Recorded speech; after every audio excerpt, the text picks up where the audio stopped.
Muy buenos días, maestra Martínez Nava Elizabeth Marisela. El día de hoy presentaremos metal, aluminio y papel. Mi equipo está conformado por Hernández Castillo Perla Melina, Asunción Martínez Moisés Ángel, González Otlica Giovanni Alejandro, Julio Balbuena Brian, Magos Martínez Jorge, Orozco Peña Cristian Uriel y su servidor, Olamendi Fernández Brian. Para empezar, tenemos que los envases metálicos se construyen principalmente a partir de dos metales, que es el acero y el aluminio. El primero de estos es uno de los más comunes, ya que es un poco más barato que el aluminio debido a las aleaciones con las que está hecha. Y puede ser distinguido entre los demás materiales ferrosos como la hojalata, la chapa cromada y la chapa negra. Los materiales no ferrosos serían el aluminio y la composición típica de cualquiera de estos tres materiales es mayoritariamente acero dulce que tiene bajo contenido de carbono en su estructura. Estos envases pueden estar constituidos por dos o tres piezas.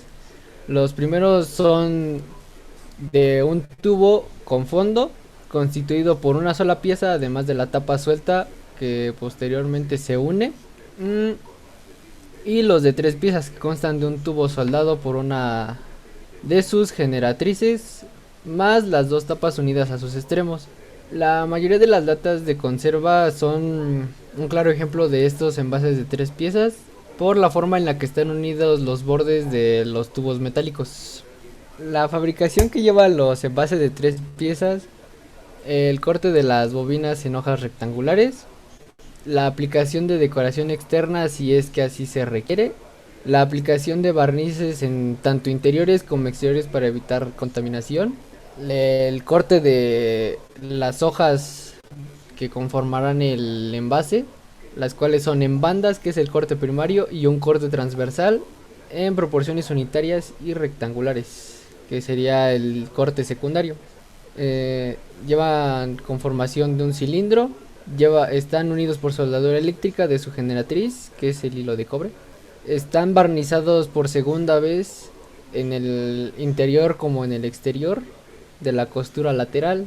Está acordonado en la formación de los anillos transversales, que se llaman nervaduras, para darle mayor resistencia radial al envase. Tienen pequeñas pestañas en ambos extremos del cilindro para la posterior colocación de las tapas, y llevan dos tapas con el sistema de doble cierre para tener así hermeticidad.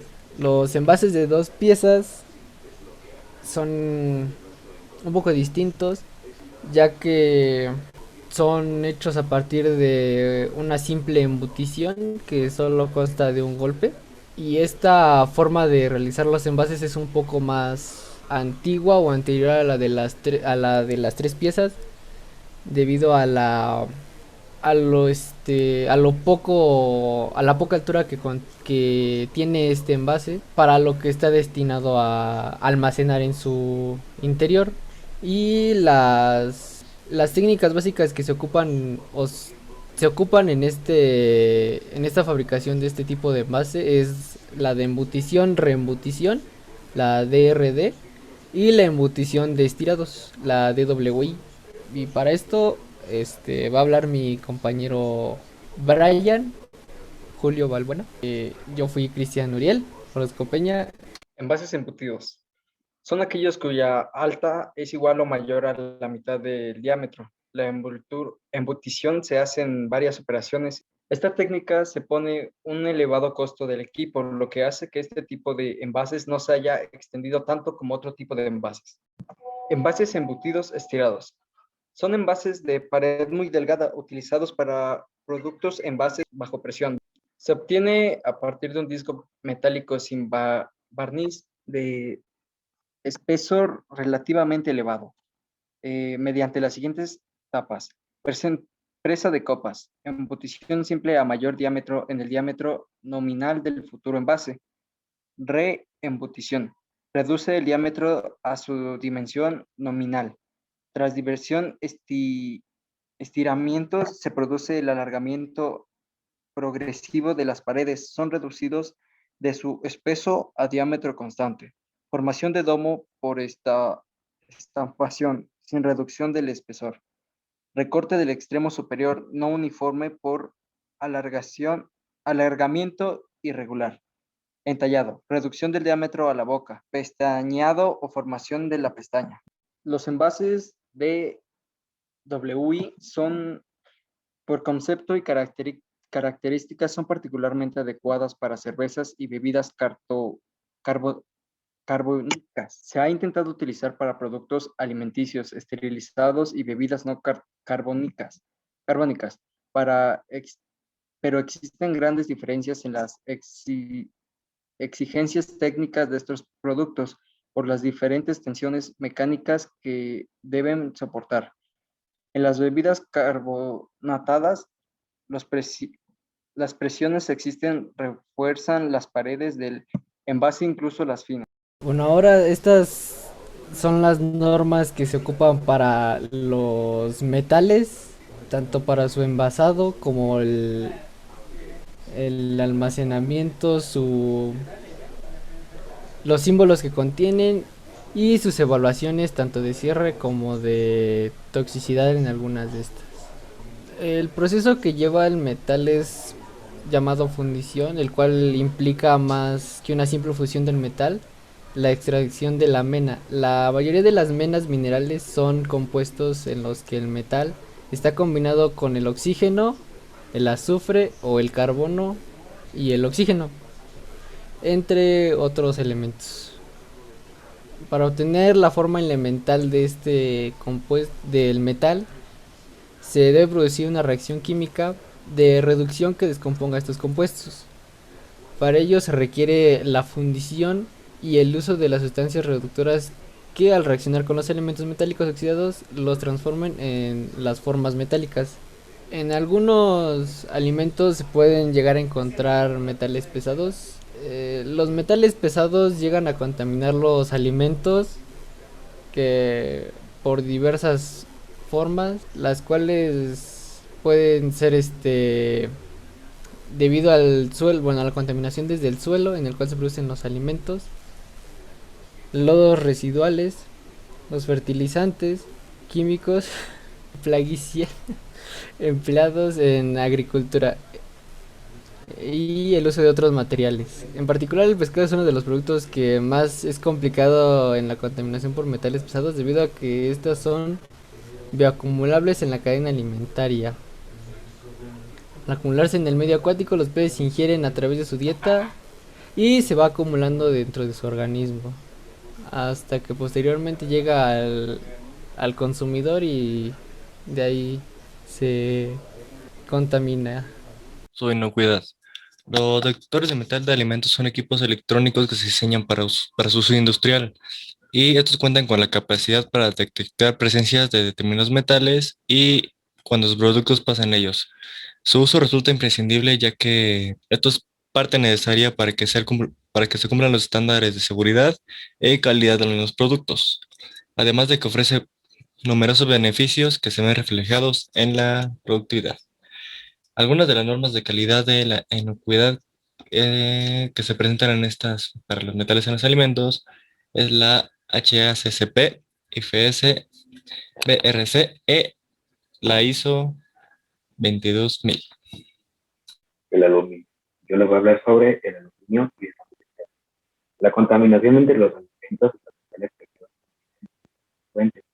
Las más importantes son el suelo contaminado, los alimentos, los lodos residuales, los fertilizantes químicos y plaguicidas creadas, el uso de otros materiales, etc. La bauxita es el material donde se extrae el aluminio. La bauxita se extrae generalmente por un sistema de minería a cielo abierto, aproximadamente 4 a 6. Bueno, yo les voy a hablar de cómo se fabrica el aluminio. La fabricación del aluminio se divide en tres partes, que la primera es la extracción de la bauxita, y la bauxita se refina y reduce mediante lavados hasta lograr el polvo de alumina. De ahí sigue la fundición. Comienza con una técnica llamada Hall-Héroult, en la cual la alumina es disuelta dentro de una cuba con criolita mineral fundida, revestida interiormente de carbón en un baño electrolítico, y la alumina se descompone en aluminio y oxígeno molecular. Después, por el último paso, es el enfriamiento del aluminio. El aluminio fundido se enfría en moldes para darles forma de lingote y se vende a los fabricantes. Con esta forma, sin embargo, es necesaria una temperatura de 680 grados Celsius para fundir el aluminio recién producido. Los niveles de toxicidad en los alimentos. El aluminio es el metal más abundante en la corteza terrestre y está presente en el ambiente combinado con otros elementos, que es el oxígeno, silicio y flúor. La exposición al aluminio por lo general no es dañina, pero la exposición a altos niveles puede causar serios problemas para la salud. Algunos estudios han revelado que consumir altos niveles de aluminio puede llegar a provocar Alzheimer, pero no es en todos los casos. Para estos casos se pueden utilizar otros materiales como el vidrio o la porcelana. Bueno, una normatividad que pudimos encontrar del aluminio fue la NMXW 227 SFI 2016, la cual nos indica los parámetros del aluminio y sus aleaciones: anodizados, recubrimientos de óxido, anódicos, resistencia a la descoloración por la luz ultravioleta y método comparativo de prueba. El objetivo de esta norma mexicana es que establece un método comparativo para la detección de resistencia a la descoloración por la luz ultravioleta de los recubrimientos de óxido anódico coloreado. Este método no es aplicable para probar recubrimientos de óxido anódica coloreados que son sensibles al calor. Su inocuidad. El aluminio no es inocuo para los seres humanos, pero aún así su grado de toxicidad suele ser bajo, ya que el aluminio se presenta a veces en la dieta en muy pequeñas cantidades por el intestino, y de cualquier modo su uso en la industria alimentaria se ha hecho cada vez más seguro, por lo que no se debe tener preocupación alguna de su uso en esta misma. Y su control de calidad. Para que un envase de aluminio pueda pasar el control de calidad, debe poseer algunas propiedades, las cuales son la resistencia axial, que es una resistencia a deformarse cuando está sometida a una carga superior. La resistencia radial, que es una resistencia a deformarse por un vacío interior o por una presión externa en sus laterales. Y la resistencia a la deformación, que es la resistencia a la presión interior.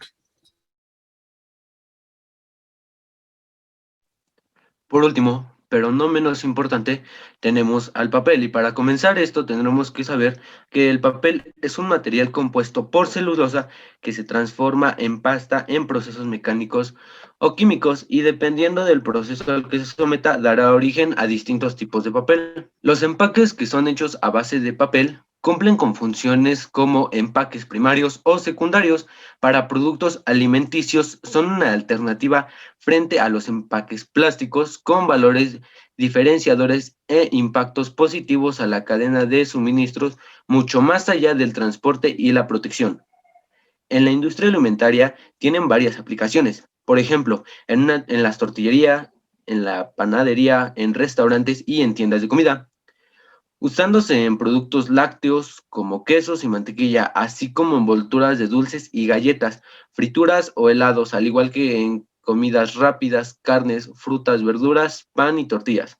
Con ustedes, mi compañera Perla. Los tipos de papel utilizados en los alimentos son el papel craft, que tiene alta resistencia al alargamiento o a la rotura o al plegado. El papel sulfito es altamente resistente a las grasas, y el papel encerado, al ser impregnado de parafina, resulta impermeable, y el papel siliconado es utilizado comúnmente para envolver caramelos y chicles.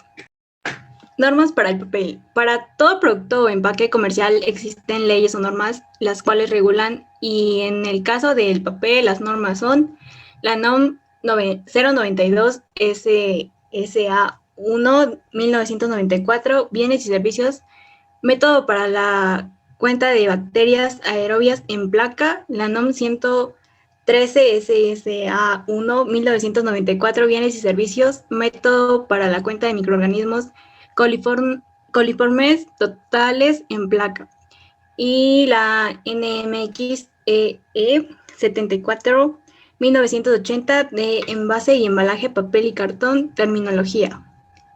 su inocuidad. El papel no cuenta con una regulación específica y, en consecuencia de esto, no se establecen las mismas obligaciones. Sin embargo, el material de papel, al entrar en contacto con los alimentos, sí que debe cumplir con los requisitos generales que obliga a la industria a garantizar que son seguros para el consumidor. Esto ha sido todo por nuestra parte. Esperamos que les haya gustado nuestra presentación y nosotros haber hecho un buen trabajo.